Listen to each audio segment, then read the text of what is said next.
Katanya karena hasil panen berkurang, sementara penduduk terus bertambah, jadi kebutuhan makin besar, tapi sumber daya nggak ikut nambah. Pertumbuhan penduduk itu kan peningkatan jumlah manusia dari waktu ke waktu. Kalau jumlahnya nggak seimbang sama ketersediaan pangan, bisa terjadi kelangkaan dan kemiskinan. Terus, siapa sih yang pertama kali mencari solusi masalah ini?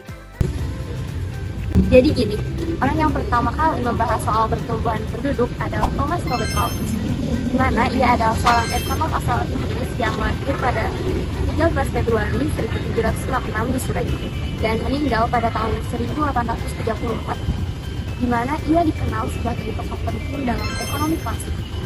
Malthus banyak menulis tentang hubungan antara pertumbuhan penduduk dan ketersediaan sumber daya, di mana pemikirannya kemudian menjadi dasar teori kependudukan dan berpengaruh dalam kebijakan pembangunan di banyak negara. Untuk itu, kita bahas lebih dalam apa sih kontribusi Malthus dalam perekonomian dunia, di mana Malthus berkontribusi dengan mengemukakan teori Malthusian, di mana ia berpendapat bahwa jumlah penduduk selalu tumbuh lebih cepat dibanding dengan kemampuan manusia dalam memproduksi pangan. Ia menjelaskan bahwa penduduk itu bertambah mengikuti geometri seperti 1, 2, 4, 8, sedangkan produksi pangan hanya meningkat secara aritmetis yaitu 1, 2, 3, 4. Perbedaan laju ini menyebabkan ketidakseimbangan antara populasi dan sumber daya. Akibatnya manusia menghadapi kelaparan, kemiskinan, dan krisis sosial. Lalu, bagaimana perkembangan sejarah pemikiran Malthus dari awal dikemukakannya sampai saat ini? Teori Malthus muncul pada akhir abad ke-18, di mana revolusi industri ketika banyak orang optimis bahwa kemajuan teknologi akan membawa kemakmuran. Namun, Malthus justru memperingatkan bahwa pertumbuhan penduduk yang tidak terkendali bisa mengancam kesejahteraan manusia. Awalnya, teorinya dianggap terlalu pesimis, tapi beberapa dekade kemudian, krisis pangan di Eropa membuktikan bahwa pandangannya memiliki dasar.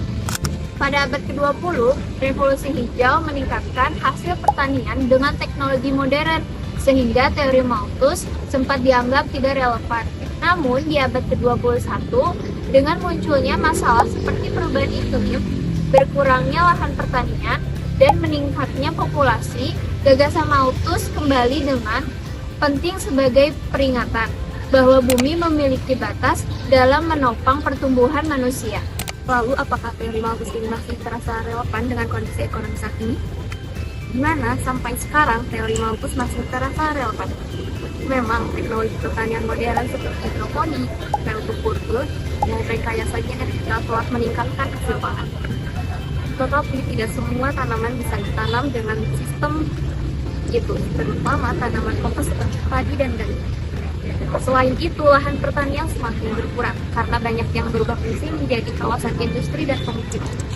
Di mana akibatnya, meskipun teknologi terus berkembang, pertumbuhan penduduk yang pesat tetap menekankan ketersediaan pangan. Hal ini bisa kita lihat dari naiknya harga bahan pokok, ketimpangan pangan, dan meningkatnya ketergantungan impor di berbagai negara.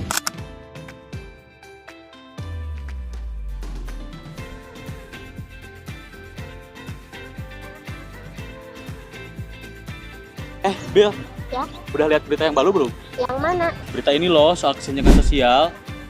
Aku tuh capek banget loh dengar berita kayak gini. Soalnya kayak gak adil banget. Orang kaya makin kaya, orang miskin makin miskin. Aku ngerti sih, tapi lucunya keresahan kayak gitu bukan hal yang baru. Ada seorang pemikir di zaman dulu yang gelisah persis kayak kamu. Serius? Zaman dulu udah ada yang mikir hal tersebut. Kira-kira siapa tuh orangnya? Iya, yaitu John Stuart Mill, orang Inggris yang hidup di abad ke-19. Dari kecil dia dididik super ketat sama ayahnya. Jadi otaknya terbentuk sangat tajam. Dia bukan cuma mengerti ekonomi, tetapi juga punya pemikiran soal manusia, kebebasan, dan keadilan. Oh, jadi dia itu seorang ahli ekonom. Tapi gak cuma mikirin soal angka, tapi juga soal keadilan dan kebebasan wanita. Itu. Ya, lebih dari itu, dia percaya tindakan yang baik yang bikin banyak orang lebih bahagia dan bukan sekadar bahagia asal-asalan, tapi yang berkualitas. Terus, dia juga nulis On Liberty, buku yang basically bilang orang itu bebas berpikir dan ngomong selama nggak nyakitin orang lain. Wah, kedengarannya cocok banget ya sama situasi zaman sekarang. Iya, apalagi kalau gak salah, dia juga ngebahas soal pemerataan lewat Principle of Economy. Dia bahkan membela hak perempuan di The Subjection of Women. Makanya, pemikiran dia masih dipakai buat ngerumuskan kebijakan modern, dari ekonomi sampai sosial, kebebasan individu. Ternyata keresahan kita sudah pernah dibahas ya oleh orang-orang di masa lalu. Iya, dan Mill termasuk orang yang nyoba ngasih jalan tengah, yaitu bebas tapi tetap adil. Itu yang bikin dia masih relevan sampai saat ini. Oh begitu.